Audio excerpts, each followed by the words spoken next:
श्री स्वामी समर्थ. यासाठी व्हिडिओ बनवते की माझा एक प्रश्न आहे. माझा प्रश्न त्या गाडीवाल्यांसाठी, त्याची hang hang hang hang hang hang जायचं कुठं राहते एवढं लांब? मरायला जायचंय का तुम्हाला? का तिकीट काढताय तुम्ही डायरेक्ट वरचं? कशाला हँग हँग हँग करी जाता? ते सिन्नरच्या गणपती मंदिर ते थिएटर आहे ना, तिथं रोड हाय केवढे एवढा एवढा रोड. त्या रोडवरून शांततेत गाडी नेतात नाही का तुम्हाला? हँग हँग हँग करीत जाता. कट जर मारला नाही एखाद्या बाईला, तू कट एक काम पडत आहे का ना, पुढे जाऊन मरसान. पण कशाला एवढं करत बसायचं म्हणते.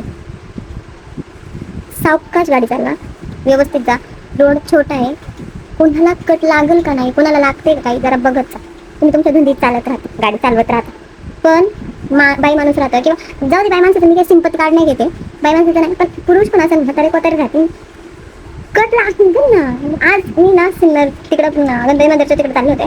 येता येता गाडीवाला बुम बुम बुम असं जोरदार असं मला लागला असता, पण मी पटकन बाजूला नाही. त्या तिथं जागा सुद्धा राहत नाही बाजूला सरायला.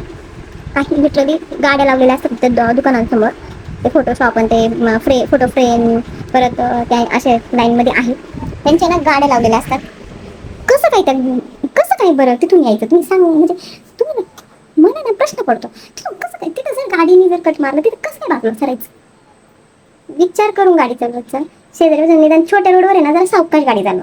तुम्ही हायवेवर नाहीये, आणि हायवेवर पण सावकाशच गाडी चालवत. गाड्या सावकाश चालवीत जा. माझा मुद्दाच आहे, गाड्या सावकाश चालवीत जा.